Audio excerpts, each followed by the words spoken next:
সাগরদিঘিতে ইমাম মুয়াজ্জিন ও পুরোহিতদের সম্বর্ধনা ও সম্প্রীতি সভা সামাজিক ঐক্য ও সাম্প্রদায়িক সৌহার্দ্যের এক উজ্জ্বল দৃষ্টান্ত স্থাপন করল।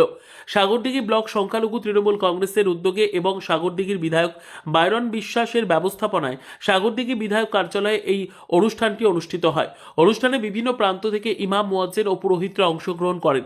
সভায় উপস্থিত ছিলেন ইমাম সংগঠনের জেলার সাধারণ সম্পাদক মৌলানা আব্দুর রাজ্জাক, জাইনুদ্দিন শেখ, ব্লক সভাপতি কুতুবুদ্দিন শেখ, আব্দুর রাজ্জাক, মোহাম্মদ বারিউল ইসলাম, অশোক মুখার্জি, প্রদীপ চক্রবর্তী সহ আরও বহু বিশিষ্ট ব্যক্তি। তাদের উপস্থিতি অনুষ্ঠানের গুরুত্ব ও তাৎপর্যকে আরও বৃদ্ধি করে। সভায় প্রায় 800 জন ইমাম মুয়াজ্জিন ও পুরোহিত অংশগ্রহণ করেন। আয়োজকদের পক্ষ থেকে প্রত্যেক অংশগ্রহণকারীর হাতে একটি করে উপহার সামগ্রী ভর্তি ব্যাগ তুলে দেওয়া হয়। এই সংবর্ধনা শুধু সম্মান প্রদর্শনী নয়, বরং ধর্মীয় নেতৃবৃন্দের সমাজে অবদানকে স্বীকৃতি জানানোর একটি আন্তরিক প্রয়াস হিসেবে দেখা যায়। বক্তব্য রাখতে গিয়ে ইমাম ও পুরোহিতরা রাজ্যের সাম্প্রতিক প্রেক্ষাপটের কথা তুলে ধরেন। তারা বলেন, রাজ্যের বিভিন্ন সরকারি কর্মচারীদের বেতন বৃদ্ধি হলেও ইমাম মুয়াজ্জিন ও পুরোহিতদের ভাতা দীর্ঘদিন ধরে অপরিবর্তিত রয়েছে। এই অবস্থায় তাদের জীবনযাত্রায় চাপ বাড়ছে। তাই সভা থেকে সম্মিলিতভাবে মুখ্যমন্ত্রীর কাছে দ্রুত ভাতা বৃদ্ধির দাবি জানানো হয়। বক্তারা আশা প্রকাশ করেন, সরকার বিষয়টি সহানুভূতির সঙ্গে বিবেচনা করবে। অনুষ্ঠানের মূল বার্তা ছিল পারস্পরিক সম্প্রীতি, সহাবস্থান ও শান্তি। সভা থেকে সকল ধর্মের মানুষের মধ্যে সৌহার্দ্য বজায় রাখার আহ্বান জানানো হয়। একই সঙ্গে আগত রমজান মাসের প্রাক্কালে সবাইকে শুভেচ্ছা জানিয়ে শান্তি ও ভ্রাতৃত্বের বার্তা দেওয়া হয়। সার্বিকভাবে এই সম্বর্ধনা ও সম্প্রীতি সভা সাগরদিঘিতে সাম্প্রদায়িক ঐক্যের শক্তিশালী বার্তা ছড়িয়ে দেয় এবং সমাজে শান্তি ও সহমর্মিতার পরিবেশ গড়ে তোলার ক্ষেত্রে এক গুরুত্বপূর্ণ পদক্ষেপ হিসেবে বিবেচিত হচ্ছে। কি প্রোগ্রাম ছিল আজকে আপনাদের এই বিধায়ক কার্যালয়ে? আসসালামু আলাইকুম, নমস্কার। আজকে আমাদের সম্প্রীতি একটা সভা ছিল ইমাম মসজিদ এবং পুরোহিত ভাইদিকে নিয়ে। তো এমনিতেই তো আমরা জানি যে আমাদের মাননীয় মুখ্যমন্ত্রী পশ্চিমবঙ্গের যে পশ্চিমবঙ্গটা সম্প্রীতির রাজ্য, সেটা আজকে আবার প্রমাণ হয়ে গেল সাগরদিঘির মাটিতে, সাগরদিঘির ব্লকে বিধায়ক বাইরন বিশ্বাসের সহযোগিতায় যে আমরা এই সম্প্রীতি সভাটা ডেকেছিলাম। তো সেখানে আমাদের অনেক পুরোহিত মশাই ছিল। আমি ক্ষমা চেয়ে নিচ্ছি সেই পুরোহিত মশাইদের কাছে এবং ইমাম মুয়াজ্জিনদের কাছে, তাদেরকে ঠিকমতো আমরা পরিষেবা দিতে পারিনি, বসার জায়গা করে দিতে পারিনি। হ্যাঁ, এবং যেসব তারপরে আমি জানাচ্ছি যে আমাদের বিধায়ক সাহেব উনি অসুস্থতার কারণে উনি আসতে পারেননি। সেদিক থেকেও আমি ক্ষমা চেয়ে নিচ্ছি সকলের কাছে। আপনারা তো সব শুনলেন যে আমাদের জেলাটা না, আমাদের রাজ্যটা হচ্ছে সম্প্রীতির রাজ্য। আমরা বহিরাগতায় যে অপদার্থ সরকার, যে কেন্দ্র সরকার অপদার্থ সরকার বসে আছে, সবসময় একটা সুরসুরি দেয় যে আমাদেরকে সম্প্রীতিটাকে মানে বিভক্ত করে দেওয়া, কিন্তু আমরা কখনো করতে দিইনি। আমাদের মুখ্যমন্ত্রী, মাননীয় মুখ্যমন্ত্রী সবসময় নজর রেখেছেন এবং আমাদের বিধায়ক সাহেবও আমাদেরকে রীতিমতন আমাদেরকে বলেছে যেন সম্প্রীতিটা নষ্ট না হয়। সেটা আমাদের আজকে বিধায়ক কার্যালয়ে সেটা প্রমাণিত হয়ে গেল। ধন্যবাদ। আজকে যেটা সর্বধর্ম সমন্বয়ে একটা সভা ছিল, এটা আলোচনা সভা বা সম্প্রীতি সভা। সেক্ষেত্রে এখানকার এমএলএ সাহেব বা বাইরন বিশ্বাসের নেতৃত্বে আমরা সকলে একত্রিত হয়েছি আজকের এই এতে সাগরদিঘিতে। তো ওনাকে সাধুবাদ জানাই এবং ইমাম সংগঠন এবং পুরোহিত সংগঠনে যেভাবে ওনার সহযোগিতা বা ওনার পাশে যেভাবে দাঁড়ানোর আজকে অঙ্গীকারবদ্ধ হলাম, আগামী দিনে আমরা ওনার হাতকে শক্ত করার জন্য আগামী দিনে সঙ্গে আছি এবং সাগরদিঘির সমস্ত পুরোহিতকে ওনার সঙ্গে আগামী দিনে পথ চলবে। আপনার নাম? শুভ মজুমদার, মুর্শিদাবাদ পুরোহিত সংগঠনের জেলা অধ্যক্ষ। কর্মসূচি বলতে এমন কিছু নয়, কর্মসূচিটা হচ্ছে এটাই যে আমাদের ইমাম মুয়াজ্জিন এবং পুরোহিত এরা যেন হিন্দু মুসলমান সবাই ভাই ভাই ভ্রাতৃত্ব ভাব বজায় রাখে। আর ইমাম মুয়াজ্জিন এবং পুরোহিতদের ভাতা বাড়ছে না, সবারই ভাতা বেড়েছে, এদের ভাড়া বাড়ছে না, এদের ভাতা একদম বাড়েনি। আজকে 2012 সাল থেকে নিয়ে এই পর্যন্ত ভাতা বাড়েনি। তাই ইমাম মুয়াজ্জিন এবং পুরোহিতদের দাবি যে ইমামদের বেতন 5,000 টাকা এবং মুয়াজ্জিনদের বেতন ইমামদের বেতন 10,000 টাকা আর মুয়াজ্জিনদের বেতন 5,000 টাকা হোক আর পুরোহিতদের বেতন 5,000 টাকা হোক। এটা একটা দাবি। এই দাবি নিয়ে আমরা আজকে এই সংগঠনে এসেছি।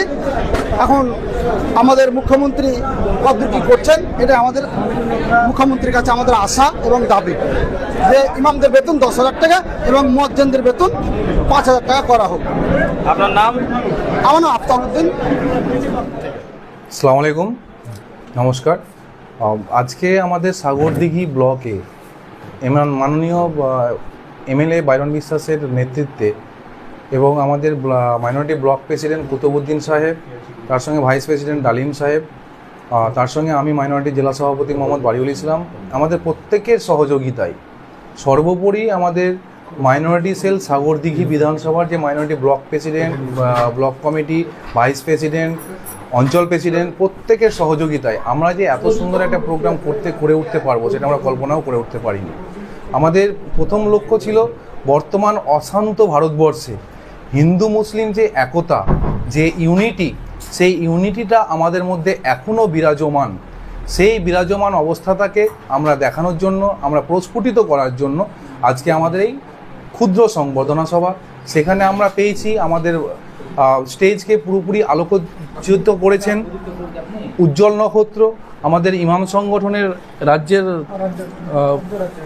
রাজ্য কমিটির নেতা আমাদের আব্দুর রাজ্জাক সাহেব, তিনি এসেছেন। আমি এতটাই আনন্দিত যে আপনাদের বলে বোঝাতে পারবো না। আজকে আমাদের সংগঠনের যে প্রোগ্রাম, সেই প্রোগ্রাম পুরোপুরি সাফল্যমণ্ডিত হয়েছে। আমরা এটা দেখাতে পারবো আমাদের এই আজকের দিশাটাকে, আজকের পথটাকে আশা করি প্রত্যেকটা ব্লকে, প্রত্যেকটা জিপিতে, প্রত্যেকটা বিধানসভাতে, আমাদের পশ্চিমবঙ্গের প্রত্যেকটা বিধানসভাতে আজকের এই প্রোগ্রামটা হয়তো আগামী দিনে প্রত্যেকটা বিধানসভাকে পথ দেখাবে। আপনার নাম? আমার নাম মোহাম্মদ বাড়িউল ইসলাম, মাইনরিটি ব্লক প্রেসিডেন্ট, জেলা প্রেসিডেন্ট। আমরা দাবি ইমাম মুয়াজ্জিন সকল মিলেই আমরা দাবি রাখলাম সকল শ্রেণীর মানুষ একই জায়গাতে বসবাস করব এবং কাঁধে কাঁধ মিলিয়ে আমরা বেঁচে থাকব, এক অপরের আমরা সহযোগিতা করব, সম্প্রীতির বার্তায় এক অপরের সাথে আমরা বলাবলি হয়ে থাকব, এটাই আমাদের ভাবনা। আপনার বক্তব্যের মধ্যে উঠে এলো ইমাম ভাতা বাড়ছে না, অন্যান্য ভাতা বাড়লেও ইমাম ভাতা বাড়ছে না, কি বলবেন এ বিষয়ে মুখ্যমন্ত্রী? আমি এই ব্যাপারে বলতে চাইছি, ইমামদের ভাতা বাড়ছে না, এটা হয়তো সরকার, আমাদের যে বর্তমানে সরকার চলছে, এই সরকার আমাদের তাচ্ছিল্য মনে করছেন। কারণ আমি বক্তব্যের মাধ্যমেই বলেছি, তেজপাতার মতন ব্যবহার করা হচ্ছে। আমাদের পোলিও থেকে শুরু করে নিয়ে মায়েদের হসপিটালে পাঠানো থেকে, বাথরুম থেকে শুরু করে নিয়ে সর্বত্রই ইমামদের ব্যবহার করা হচ্ছে, কিন্তু ইমামদের যে মূল্য দেয়া এটা তারা দিচ্ছে না। আমার আরও অনুরোধ এটাই যে যদি এইরকম ধরনের অবস্থায় থাকে তাহলে এটা তো অকপ সম্পদ থেকে দেওয়া হচ্ছে, সরকারি এটা সম্পদ নয়। আর যদি ইমামের আগে তাচ্ছিল্যই মনে করা হয় তাহলে আমাদের ভাতা বন্ধ করে দেওয়া হোক। আমরা এটাই চাইছি, সারা পশ্চিমবাংলার ইমামদের ভাতা বন্ধ করে দেওয়া হোক।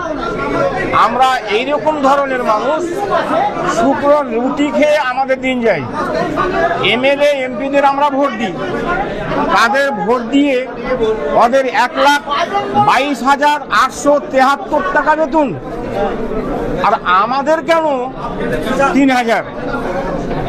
এটাই আমার অনুরোধ যে আমাদের ভাতা যেন কিছু বাড়ে এবং পুরোহিতদের ভাতা যেন বাড়ে, এই আমি সরকারের কাছে আবেদন রাখলাম। বিধায়ক কার্যালয়ে কি প্রোগ্রাম ছিল আপনাদের?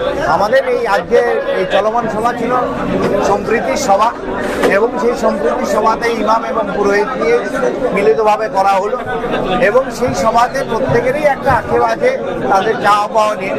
কিন্তু আমরা যেহেতু আমরা জেলার নেতৃবৃন্দ আছি, জেলার সভাপতি আছি এবং আমাদের ইমাম সংগঠনের রাজ্য সম্পাদক রেজ্জাক ভাই আছেন, আমি জেলা পুরোহিত সংগঠনের সভাপতি আছে, আমার অবজারভার শুভ মজুমদার আছেন। আমাদের কাছে প্রত্যেকেরই একটা তাদের চাওয়া পাওয়া দাবি তাদের ছিল, সেই দাবিগুলো আমাদের কাছে পেশ করলেন। আগামী দিনে আমরা এই সব দাবিগুলো নিয়ে আমরা উচ্চস্তরে যাব এবং আমাদের প্রশাসনিক লেভেলে যতটুকু সাহায্য করার প্রয়োজন আমরা করব, এবং আগামী দিনে আমাদের যে পুরোহিত বা ইমামদের যাদের যে সকল চাওয়া পাওয়া আছে সেগুলো অবশ্যই আস্তে আস্তে আমরা পূরণ করার চেষ্টা করব। চাহিদাগুলো একবারে তো করা সম্ভব নয়, যেহেতু আমাদের মাননীয় মুখ্যমন্ত্রী প্রকল্পটা চালু করেছে, এটা একটা নজির যে কোনো স্টেটের মুখ্যমন্ত্রী যে পুরোহিত এবং ইমামদের ভাতা কোনোদিনই দেয়নি, কিন্তু পশ্চিমবাংলার মানবিক মুখ্যমন্ত্রী তিনি 2012 সালে এবং তিনি 2020 সালে ইমাম এবং পুরোহিতদের ভাতা তিনি চালু করেছেন। এটা কিন্তু গোটা ওয়ার্ল্ডের মধ্যে একটা নজির ভাই। আপনার নাম? আমার নাম হচ্ছে প্রদীপ চক্রবর্তী, আমি মুর্শিদাবাদ জেলার পুরোহিত সংগঠনের জেলা সভাপতি।